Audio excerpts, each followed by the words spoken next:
नारायण नारायण। आज हम पढ़ रहे हैं काम क्रोध मद मान न मोहा, चैप्टर 2। श्री राम शरणम मम। महर्षि वाल्मीकि भगवान श्री राम से निवास स्थानों की चर्चा करते हुए कहते हैं कि जिनके हृदय में काम नहीं है, क्रोध नहीं है, मद मोह और मान नहीं है, जहाँ कपट दंभ और माया का अभाव है, न द्रोह है, न राग है, न रोष है, आप ऐसे भक्तों के हृदय में निवास कीजिए।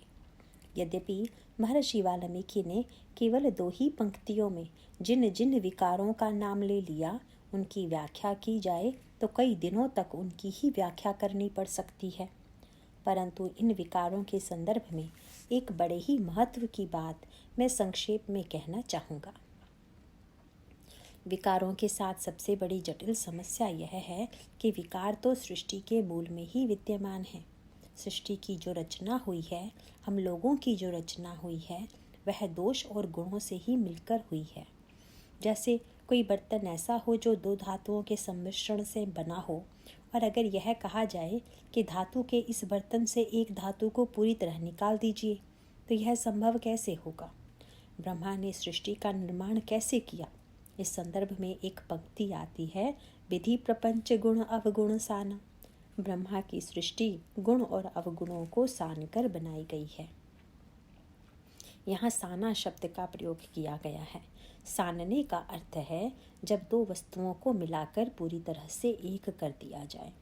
गोस्वामी जी जब यह कहते हैं कि ब्रह्मा ने जिस सृष्टि का निर्माण किया उसमें गुण और दोष दोनों मिले हुए हैं, तो यदि यह कहा जाए कि दोषों का पूरी तरह विनाश हो जाए अथवा दोष पूरी तरह से निकाल दिए जाएं, तो उसका परिणाम यह होगा कि दोष निकालने के साथ साथ बर्तन का भी विनाश हो जाएगा। यही बात विकारों के संदर्भ में रामचरितमानस में एक प्रसंग के माध्यम से बड़ी सुंदर ढंग से समझाई गई है। वह प्रसंग आता है रावण के संदर्भ में। रावण युद्ध कर रहा है, उसे लड़ते हुए कई दिन हो गए, फिर भी रावण की मृत्यु नहीं हो रही है। रावण मूर्तिमान मोह है। मोह 10 मौली के रूप में विनय पत्रिका में इसका परिचय दिया गया है। जनक नंदिनी सीता बड़ी आतुरता से, बड़ी व्याकुलता से रावण के मृत्यु की प्रतीक्षा कर रही हैं। उन्हें लगता है कि किसी भी क्षण रावण की मृत्यु का समाचार आ सकता है, लेकिन जब युद्ध के कई दिन व्यतीत हो जाते हैं तो उनका धैर्य टूटने लगता है और वे त्रिजटा से पूछती हैं कि लंका के युद्ध की क्या स्थिति है। त्रिजटा ने समाचार देते हुए कहा कि भगवान श्री राम के बाणों के द्वारा रावण की मृत्यु नहीं हो रही है। जनक नंदिनी सीता चकित हो जाती हैं, उनकी आंखों में आंसू आ जाते हैं और वे व्याकुल स्वर में कहती हैं, रघुपति सर शिर कटे हूँ न मरई, विधि विपरीत चरित सब करही। भगवान श्री राम के बाणों के लगने के बाद भी रावण की मृत्यु नहीं हो रही है। ऐसा लगता है कि ब्रह्मा पूरी तरह से मेरे प्रतिकूल हो गया है। त्रिजटा से श्री सीता जी ने व्याकुल स्वर में पूछा, रावण की मृत्यु क्यों नहीं हो रही है? तो त्रिजटा ने जो उत्तर दिया वह बड़ा अनोखा है।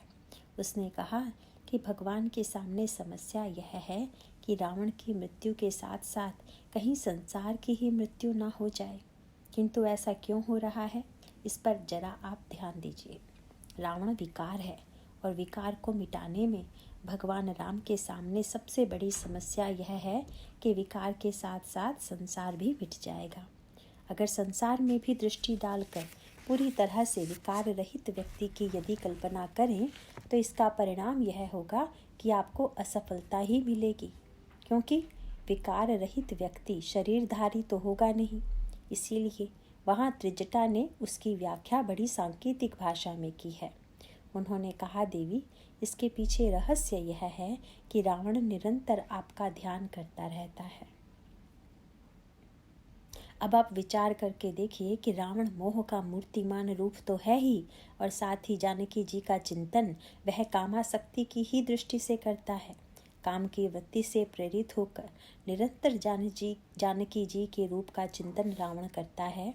भक्तों को यह शिक्षा दी जाती है कि पहले कुशासन बिछाइए, पद्मासन से बैठिए, प्राणायाम कीजिए, मन को एकाग्र कीजिए और उसके बाद भगवान का ध्यान कीजिए। इतना करने पर भी जितने लोगों का ध्यान लग पाता है उनकी गणना बहुत थोड़ी है। पर जिस ध्यान करने के लिए भक्तों को इतना प्रयत्न करना पड़ता है, कामी जब अपनी प्रिया का चिंतन करता है तो बिना पद्मासन और प्राणायाम के ही उसमें चिंतन की इतनी पराकाष्ठा होती है, उसका चिंतन इतना तीव्र होता है कि जितना बड़े बड़े साधकों के जीवन में भी दिखाई नहीं देता है। ध्यान का संबंध वस्तुतः दो वृत्तियों से है, या तो काम की वृत्ति से या प्रेम की वृत्ति से।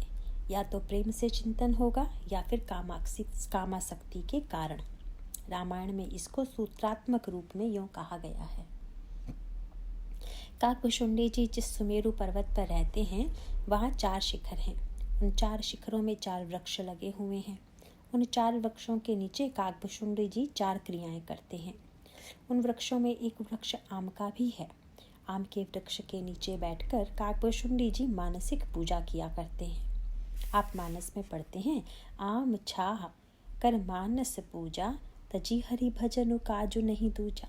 इसका अभिप्राय है कि आम का मानसिक पूजा से बड़ा संबंध है, क्योंकि आम का एक नाम है रसाल। आम का फल जितना रसीला होता है, कितना मीठा होता है।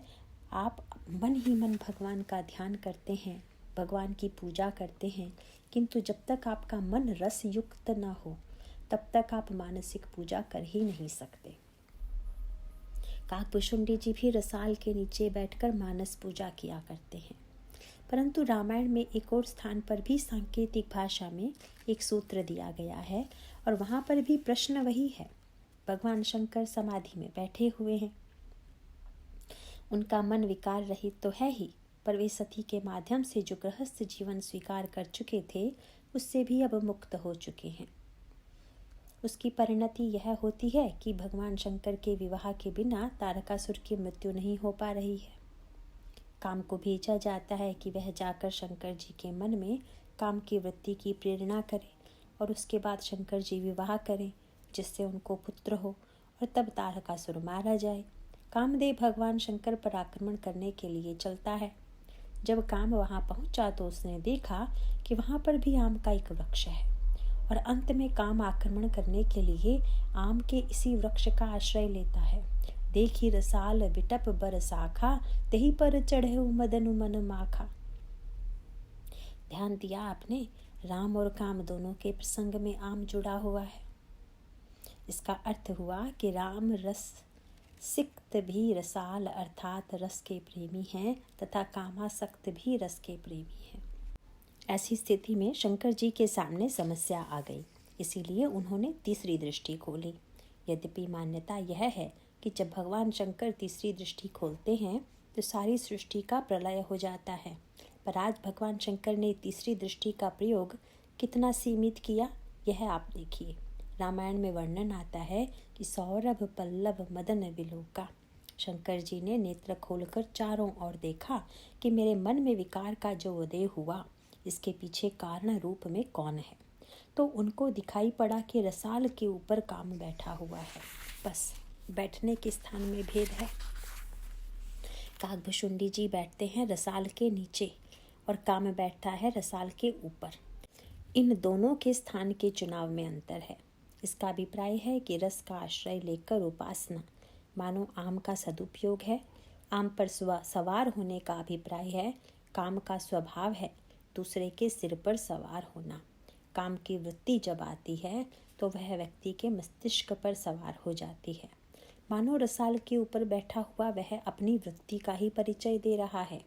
तब भगवान शंकर ने उसे ऐसी दृष्टि से देखा कि तव सिर तीसर नयन उघारा, चितवत काम भयउ जरी छारा। काम तो जलकर खाक हो गया, पर आम का एक पत्ता भी नहीं जला। सचमुच कैसी विचित्र बात है। जब काम को जलाने के लिए आंख खोलेंगे तो जिस आम के वृक्ष पर काम बैठा हुआ है वह भी तो जलेगा। शंकर जी के सामने भी वही प्रश्न था। जिन्होंने विचार किया कि अगर कोई आम का दुरुपयोग करे तो इसमें आम का क्या दोष है, वह तो उसके दुरुपयोग करने वाले का दोष है। इसका अभिप्राय है कि रस की वृत्ति जो है उसका कोई दोष नहीं है। वस्तुतः रस की वृत्ति तो मनुष्य के अंतःकरण में स्वाभाविक रूप से विद्यमान है। व्यक्ति के मन में रस के प्रति आकर्षण है, परंतु अंतर तो यह है कि रस का आकर्षण उसे काम की ओर ले जाता है अथवा राम की ओर। इसीलिए भगवान शंकर आम को नहीं जलाते पर काम को जला देते हैं। भगवान शंकर का अभिप्राय है कि रस की वृत्ति को संसार से मत मिटा दीजिए, क्योंकि काम में अगर रस है ऐसा मानकर यदि रस को भी जला दिया जाए तो समस्या यह है कि जितनी कलाएं हैं, जितना साहित्य है, संगीत है, इन सब के मूल में भी रस की वृत्ति ही तो विद्यमान है। इस प्रकार मानो रस की वृत्ति हमें काम और राम दोनों ही पक्षों में दिखाई देती है। रावण के संदर्भ में गोस्वामी जी ने जो संकेत दिया वह बड़े महत्व का है। रावण सीता जी का ध्यान करता है और भक्त लोग भी श्री सीता जी का ध्यान किया करते हैं, पर कितने ऐसे भक्त होंगे जो श्री सीता जी का ध्यान इतनी तन्मयता से कर पाते हैं जितनी तन्मयता से रावण करता है। जहाँ तक रावण के ध्यान की एकाग्रता का संबंध है, रावण के जीवन में आसक्ति के कारण जितनी एकाग्रता थी उतनी एकाग्रता तो बड़े बड़े योगियों के जीवन में भी नहीं दिखाई देती। आपने सुना ही है, जब कुंभकर्ण को रावण ने जगाया तो कुंभकर्ण ने रावण से यही कहा कि तुमने बड़ी भूल की, पर जब तुमने इतनी बड़ी भूल कर ही ली थी तो एक भूल और कर लेते। उसने आगे कहा, तुम तो रूप बनाने में बहुत निपुण हो, तुम राम का रूप बनाकर सीता जी के पास जाते और सीता जी को भ्रम हो जाता। रावण ने कहा कि मैंने प्रयत्न तो किया, पर जब राम का रूप बनाने के लिए राम का ध्यान करने बैठा तो मेरा चित्त और मेरा मन इतना पवित्र होने लगा कि मैं डर गया कि थोड़ी देर अगर और यह ध्यान लगाऊंगा तो साधु ही बन जाऊंगा। इसीलिए यह ध्यान का चक्कर ही मैंने छोड़ दिया। कुंभकर्ण कहता है, आनीता भवता यदा पतिरता साध्वी धरित्री सुता सफूर्जत राक्षस माययान च कथम रामांगीकृतम। रावण ने उत्तर देते हुए कहा, कर्तुश्चेतसि राम रूपम मलम दूर्वादलश्यामलम तुच्छम ब्रह्मपदम परम पर बधू संग प्रसंग कुतः। इस श्लोक में यही बात कही गई है। स्वाभाविक रूप से जो आसक्त व्यक्ति होता है, जो कामासक्ति रसयुक्त रसाकर्षण की वृत्ति वाला व्यक्ति है, जब कभी वह ध्यान करता है तो उसकी तन्मयता ध्यान की पराकाष्ठा में पहुंच जाती है। इस संदर्भ में एक गाथा कही जाती है। एक सज्जन आसन बिछाए हुए भगवान की प्रार्थना कर रहे थे। उसी समय कोई स्त्री जिसके अंतःकरण में तीव्र कामासक्ति की भावना थी, अपने पति से मिलने के लिए चली और उसके आसन को रौंदकर जब आगे जाने लगी तो उन्होंने उसका बाल पकड़कर खींच लिया और कहा कि तुम्हें दिखाई नहीं दे रहा है कि मैं प्रार्थना और पूजा में खड़ा हुआ हूँ, तुमने मेरे इस पूजा के आसन को अपवित्र कर दिया। उस समय उस स्त्री ने यही कहा कि बड़ा अंतर है मुझ में और आप में।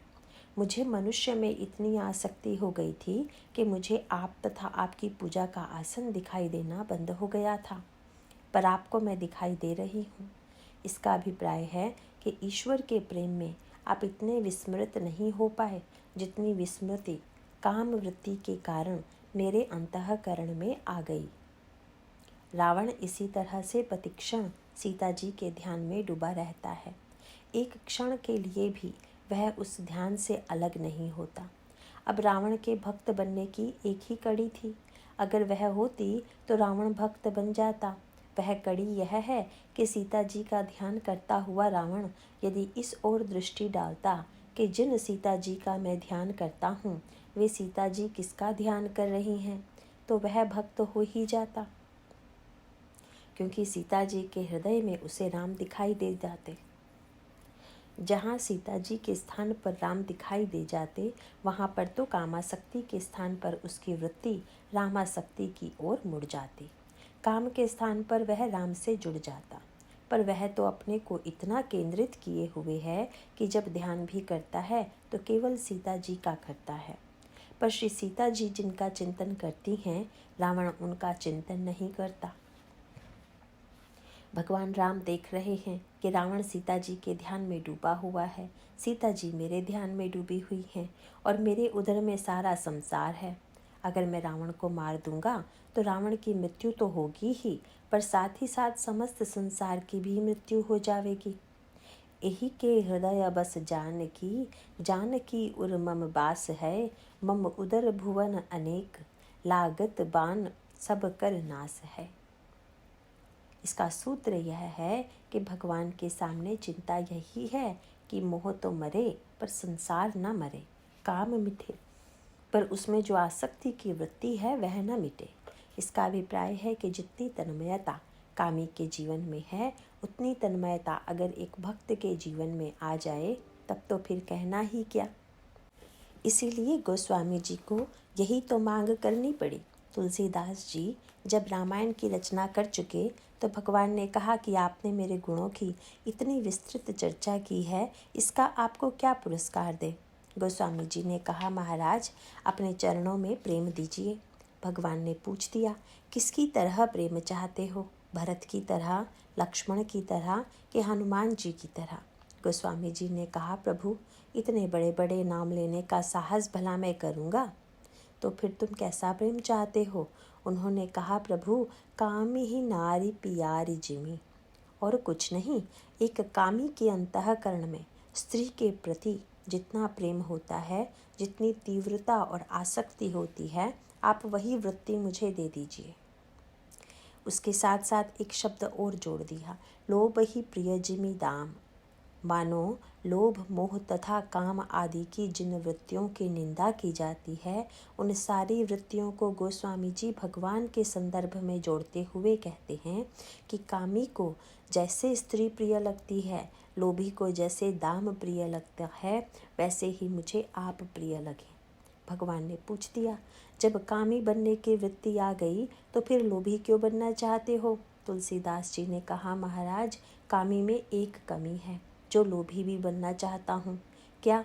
बोले, कामी का स्वभाव यह है कि जिसके प्रति आसक्ति है, उसे पा लेने के बाद उसकी आसक्ति में कमी आ जाती है। परंतु लोभी ही एकमात्र ऐसा है जो कितना भी पावे किंतु उसे संतोष नहीं होता है। इसीलिए मैं यही चाहता हूँ कि आप जब तक नहीं मिले तब तक मैं कामी जैसा रहूँ, और जब आप मिल जाएं तो लोभी जैसा बन जाऊँ। प्राप्ति के बाद भी निरंतर यही लगे कि आपको पाना अभी बाकी ही है, राम नाम का जप बाकी ही है, ध्यान बाकी ही है। इसका मूल रहस्य यही है कि मोह नहीं रहेगा तो संसार रहेगा क्या, काम नहीं रहेगा तो संसार रहेगा क्या। यद्यपि रामायण में काम की निंदा भी की गई है और इस पंक्ति में भी कहा गया है कि काम को हो मत मान न मोहा, किंतु उसके साथ साथ सामंजस्य बैठाने की भी बात कही गई है। सामंजस्य बैठाने की बात इसलिए आवश्यक है कि अगर यह वृत्तियाँ मिट जाएंगी तो संसार शेष नहीं रहेगा, और अगर ये वृत्तियाँ रहेंगी तो मनुष्य के जीवन की समस्याओं का समाधान नहीं होगा। परंतु इस समस्या का समाधान रामायण में बड़ी दार्शनिक पद्धति से कई प्रसंगों में प्रस्तुत किया गया है। वैसे तुलसीदास जी का एक बड़ा प्रसिद्ध दोहा है, जहाँ राम तहु काम नहीं, जहाँ काम नहीं राम, तुलसी कबहु न रही सकही, रवि रजनी एक ठाम। पर आपने ध्यान दिया होगा कि गोस्वामी जी ने भगवान शंकर के प्रसंग में दोनों को एक स्थान पर दिखाया है। भगवान शंकर कामारी हैं और उनके पास तृतीय दृष्टि है। हम लोगों तथा भगवान शंकर में अंतर यही है कि हम दो दृष्टियों से ही ग्रस्त हैं। हमारी और आपकी जो आँखें हैं वे दो हैं। इसका अभिप्राय है कि राग और द्वेष यही दो दृष्टियाँ व्यक्ति के पास हैं। विवेक और योग की जो वास्तविक दृष्टि है वह व्यक्ति के पास नहीं है। दो दृष्टियों से जब व्यक्ति संसार के सौंदर्य को देखता है तो उसमें राग और द्वेष, इन दो वृत्तियों का उदय होता है। इसीलिए राग और द्वेष से हटकर अगर शंकर जी की दृष्टि प्राप्त हो जाए और उनकी दृष्टि से यदि कोई सृष्टि की वास्तविकता को देखे तो काम उसकी दृष्टि के सामने नहीं टिक सकता। काम जले बिना नहीं रहेगा। काम जल गया तो जितने योगी और साधक थे वे बड़े प्रसन्न हुए।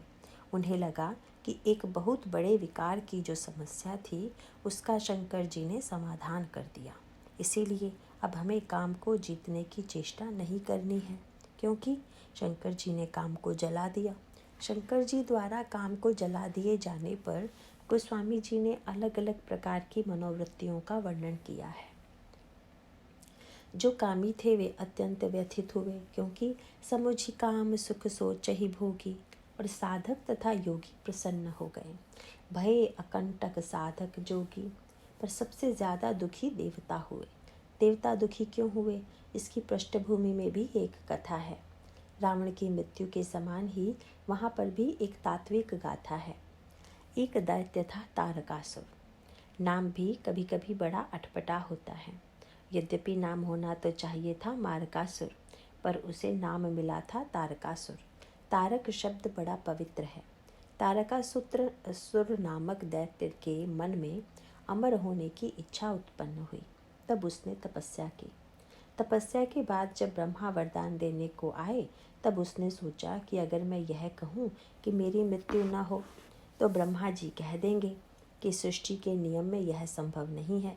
इसलिए उसने सोचा कि मैं इतनी बुद्धिमानी से वरदान मांगूं कि ब्रह्मा देना चाहें या नहीं, परंतु वह वरदान मुझे मिल जाए। तारकासुर को यह पता था कि सती जी ने आत्मदाह कर लिया है, और सती जी के आत्मदाह के पश्चात भगवान शंकर निरंतर समाधि में डूबे रहते हैं। इसीलिए उसने यही कहा कि शंकर जी विवाह करें, विवाह के बाद पुत्र हो और उनके पुत्र के द्वारा मेरा वध हो। अब इसके पीछे तारकासुर का तर्क क्या था? यहाँ पर प्रश्न यह है कि ब्रह्मचारी तथा विवाहित दोनों में अंतर क्या है? वस्तुतः सत्य तो यह है कि दोनों के मन में आनंद की आकांक्षा है। ब्रह्मचारी ब्रह्म में रमण करता है और कामी अपनी आसक्ति के केंद्र में रमण करता है। इसके पीछे तारकासुर का तर्क यह था कि भगवान शंकर निरंतर ब्रह्म में रमण करते हैं, उनको संसार में सुख ढूंढने की आवश्यकता नहीं है। जिन्हें बाहर संसार में सुख खोजने की इच्छा होती है, वे ही विवाह द्वारा सुख पाने की चेष्टा करते हैं। दोनों में अंतर यही है। इसका तात्पर्य है कि विवाह माने सुख को बाहर खोजना और ब्रह्मचर्य या योगाभ्यास का अभिप्राय है सुख को भीतर ढूंढना। तारकासुर को लगा कि जब शंकर जी भीतर के आनंद में डूबे हुए हैं, तब वे न तो बाहर आनंद ढूंढने के लिए विवाह करेंगे, न पुत्र उत्पन्न होगा और न मैं मरूंगा। अतः ब्रह्मा चाहे या ना चाहे मेरी अमरता तो निश्चित है। असुर लोग सदा इसी बुद्धिमानी के चक्कर में मारे जाते हैं। वे हमेशा यही गणित किया करते हैं कि कैसे ब्रह्मा को धोखा देकर हम अपनी इच्छा पूरी कर लें। तारकासुर की बात सुनकर ब्रह्मा ने मुस्कुराकर कहा, अच्छी बात है। पर जब शंकर जी ने काम को जला दिया तो सबसे अधिक प्रसन्नता तारकासुर को हुई। उसने सोचा यह बहुत बढ़िया हुआ, क्योंकि अभी तक तो यही चिंता थी कि कहीं लोग प्रार्थना करके शंकर जी को विवाह के लिए प्रेरित न कर दें। पर अब जब काम, जो कि विवाह का आधार है, ही जल गया, तब तो डर की कोई बात ही नहीं रही।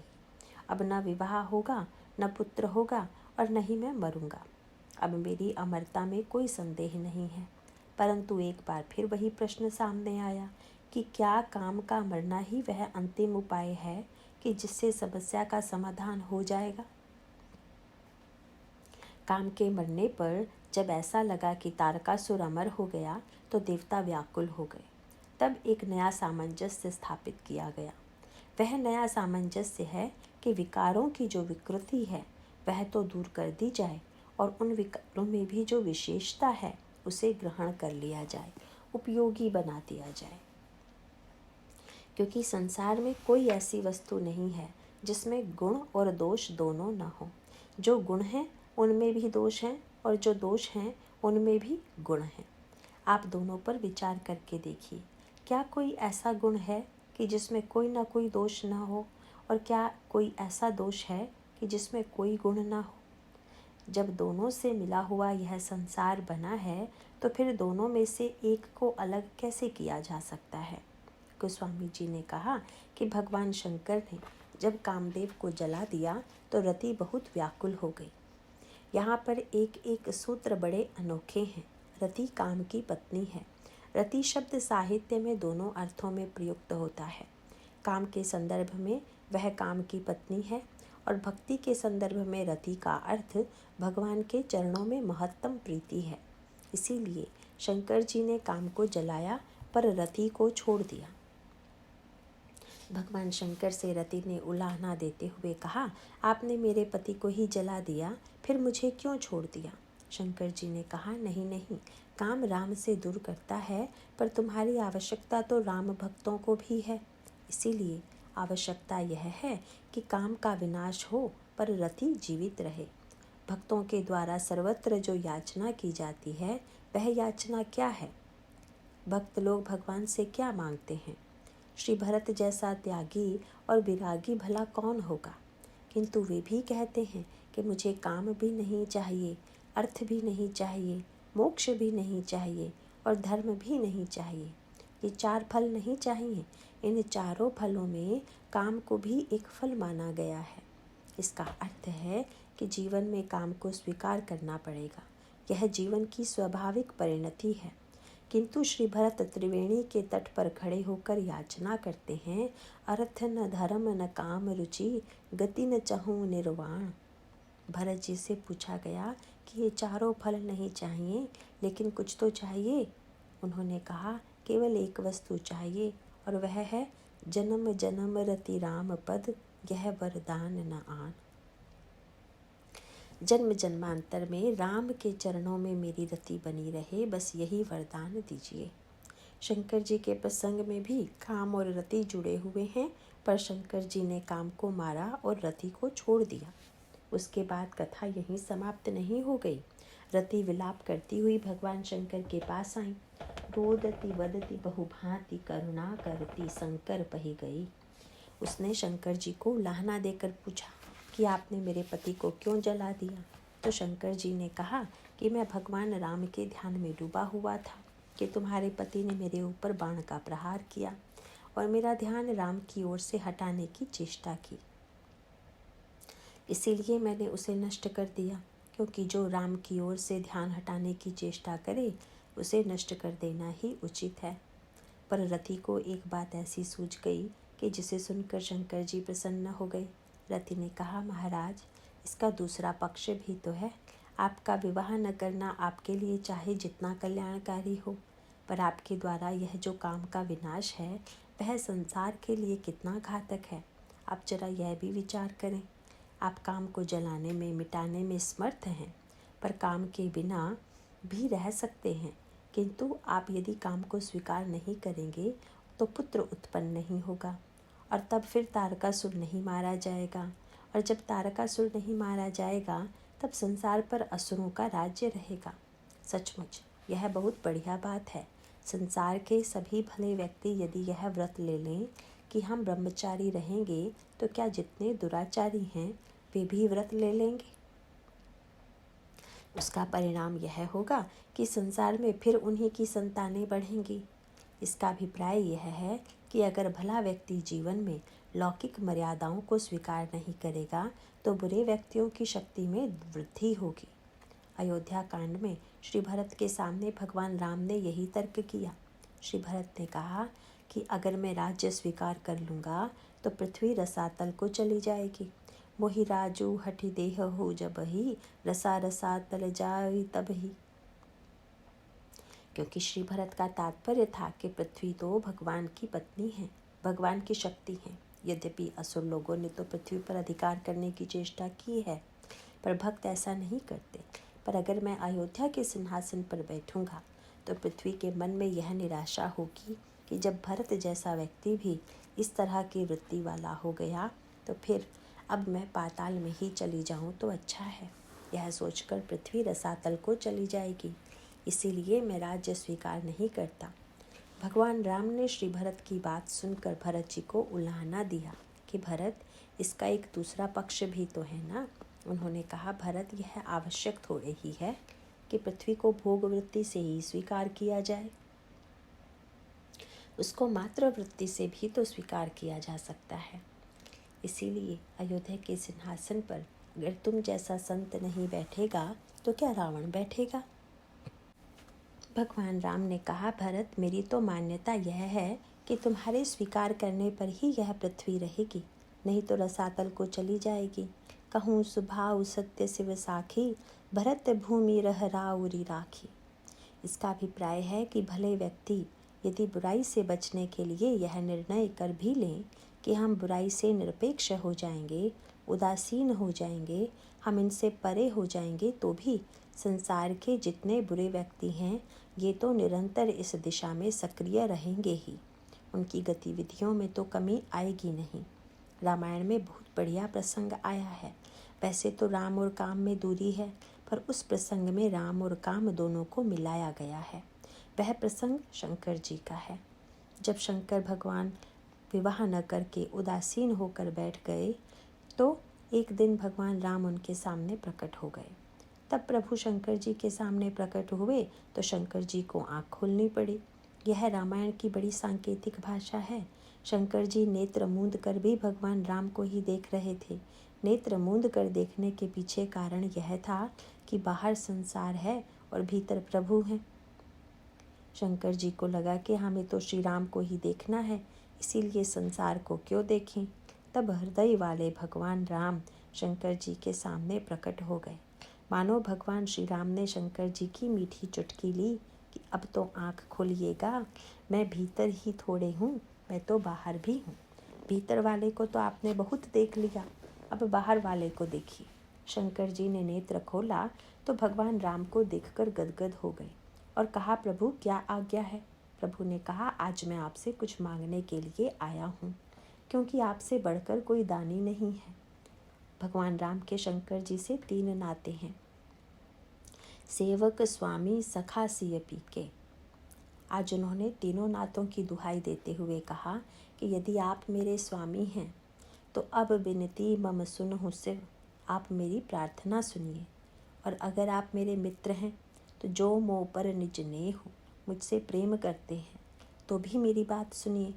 शंकर जी ने कहा कि मैं स्वामी भी नहीं हूँ, मित्र भी नहीं हूँ। भगवान राम ने हंसकर कहा, यदि आप मेरे सेवक हैं तो सेवक को तो स्वामी की आज्ञा का पालन करना चाहिए। इसीलिए अब मैं आज्ञा भी दे रहा हूँ कि अब बिनती मम सुनहु शिव, जो मोह पर निज नेह, जाई विवाह हुसैल जहीं। जाइए और जाकर के पार्वती जी से विवाह कीजिए। फिर हाथ जोड़कर बोले, यह मोहि मांगे देहु, मैं आपसे याचना कर रहा हूँ, आप कृपा करके दीजिए। भगवान राम ने जब विवाह की आज्ञा दी तो उन्हें अच्छा नहीं लगा, क्योंकि उनमें विवाह की कोई इच्छा ही नहीं है। इसीलिए भगवान की बात सुनकर उन्होंने यही कहा, कह शिव यद्यपि उचित अस नाही, नाथ वचन पुनि मेटि न जाहि। शिर धरि आय सुकरई तुम्हारा, परम धर्म यह नाथ हमारा। महाराज, आपकी आज्ञा सिर माथे। सिर माथे कहने का अर्थ है कि एक बात हृदय से मानी जाती है और एक बुद्धि से। यद्यपि हृदय तो स्वीकार नहीं कर रहा है, पर आपकी आज्ञा मानना धर्म है, इसीलिए बुद्धि से माने ले रहा हूँ। इसीलिए आपकी आज्ञा सिर माथे। भगवान राम शंकर जी के इस वाक्य से संतुष्ट नहीं हुए। उन्होंने कहा कि मेरी आज्ञा को सिर पर मत रखिए, क्या पता गंगा जी की धारा में मेरी आज्ञा भी बह जाए। इसका अभिप्राय है कि आपका मस्तिष्क निरंतर भक्ति रस में डूबा हुआ है। भक्ति के प्रवाह में आपको विवाह की आज्ञा याद रहेगी भी या नहीं। इसीलिए मेरी बात मानिए कि अब उर राखे हूँ जो हम कहूँ, इसको मस्तिष्क में नहीं हृदय में रखिए। इतना कहकर भगवान अंतर्ध्यान हो गए। परंतु बड़ी मीठी बात यह आती है कि शंकर जी ने आज्ञा को हृदय में नहीं रखा, आज्ञा तो बाहर ही रह गई।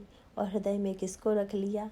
तो तुलसीदास जी ने कहा, शंकर सोई मूर्ति उर राखी। राम का जो रूप उन्होंने देखा था वही रूप हृदय में ले आए। और जब राम हृदय में आ गए तो फिर विवाह की आज्ञा भला कहाँ काम करे, क्योंकि जहाँ राम तहाँ काम नहीं, जहाँ काम नहीं राम। वे भगवान के रूप में ऐसा डूबे कि विवाह और काम की बात भूल गए। आज रति ने भगवान शंकर को याद दिलाते हुए कहा, महाराज, मेरे पति सदा भगवान राम के विरोधी थोड़े ही हैं। इस समय उन्होंने आपको राम से अलग नहीं किया है, अपितु सत्य तो यह है कि भगवान राम ने आपको विवाह की आज्ञा दी और आप उसे भूल गए। आश्चर्य है कि आप प्रभु के इतने बड़े भक्त होकर भी प्रभु की आज्ञा को भूल गए, किंतु मेरे पति ने तो आपको उस आज्ञा की याद दिलाई है, इसीलिए उन्हें पुरस्कार मिलना चाहिए या दंड। सचमुच आपने यदि ध्यान दिया होगा तो आपको लगेगा कि भगवान राम भी उस प्रसंग में वह कार्य नहीं कर पाए जो काम ने किया, क्योंकि भगवान राम का रूप तो इतना दिव्य है कि रूप के उस अमृत को पीने के बाद, उसमें डूबने के बाद भला काम आए तो कहाँ से आए, किंतु लोक कल्याण के लिए उसे स्वीकार करना भी आवश्यक है। रति की यह बात सुनकर शंकर जी उस पर प्रसन्न हो गए। प्रस्तुत प्रसंग में राम और काम का संकल्प एक हो गया। राम का भी संकल्प यह है कि शंकर जी विवाह करें और काम का भी। इसीलिए जब ब्रह्मा जी तथा देवताओं ने काम से कहा कि शंकर जी तो प्रभु की आज्ञा भी भूल गए, अब तुम ही जाकर उन्हें याद दिलाओ, तो वर्णन आता है कि उनकी बात सुनकर काम बड़ा हंसा। देवताओं ने पूछ दिया, हंस क्यों रहे हो? काम ने कहा, शिव विरोध ध्रुव मरण हमारा, मैं मरने जा रहा हूँ। तो मरने की कल्पना करके क्या कोई हंसता है? लोग तो मृत्यु की बात से घबरा जाते हैं, और तुम इतना हंस क्यों रहे हो? काम ने हंसकर कहा, आज तक सदा मेरी निंदा ही होती रही है कि मैं बुराई ही पैदा करता हूँ, पर यह एक कार्य ऐसा मिला जो राम के संकल्प के अनुकूल है। चलो कोई बात नहीं, मेरा जीवन भले ही सार्थक न रहा हो, पर मृत्यु तो सार्थक होने जा रही है। भले ही शंकर जी के विरोध में हमारी मृत्यु हो जाए, परंतु फिर भी मैं तुम्हारा काम करूँगा, क्योंकि परहित लागित जय सो देही, संत प्रशंसहि तेहि। परोपकार के लिए जो शरीर का त्याग कर देता है वह धन्य हो जाता है। आज मैं लोक कल्याण के लिए विवाह की प्रेरणा दूंगा, विकृति के लिए नहीं। रति से शंकर जी प्रसन्न हो गए और कहा कि तुम्हारा पति जीवित तो हो जाएगा, पर शरीर से नहीं, बिनु बपु व्याप ही, बिना शरीर के भी संसार के सभी प्राणियों के मन में व्याप्त रहेगा। ऐसी शक्ति तुम्हारे पति में आ जाएगी। इस पर रति ने कहा, महाराज, इससे मुझे संतोष कैसे होगा? उन्होंने कहा, अच्छा, उसका भी उपाय मैं बताता हूँ। इस प्रसंग में 3 क्रम हैं। पहले काम को जला दिया। इसका अर्थ है कि आयुर्वेद में जैसे भस्म बनती है, वह 2 प्रकार की भस्म बनती है। मोती को भी जलाकर भस्म बनाती है, संखिया को भी जलाकर भस्म बनती है। इसका अभिप्राय है कि विष में जो विषत्व है उसे मिटाकर अगर उसका सदुपयोग किया जाए तो वह दवा के रूप में काम दे देगा। मानो शंकर जी ने काम को क्या जलाया, उसका विषत्व जला दिया। विषत्व जला देने के बाद फिर उसे जीवित होने का वरदान दिया। उसके बाद अंत में कहा कि तुम्हारा अपने पति से मिलन तब होगा जब जदुवंश कृष्ण अवतारा, होह ही हरन महामहि भारा, कृष्ण तनय होहई पति तोरा, बचन अन्यथा होई न मोरा। जब द्वापर युग में भगवान कृष्ण अवतार लेंगे तब तुम्हारा पति उनके पुत्र के रूप में जन्म लेगा, तुम्हारा उससे विवाह होगा और इस प्रकार तुम अपने पति को पालोगे। भगवान कृष्ण ने अवतार लेकर काम को भी धन्य बनाया। काम मोहित गोपिकनी, पर कृपा अतुलित कीन, जगत पिता बिरंचि जिन, के चरण की रजलीन।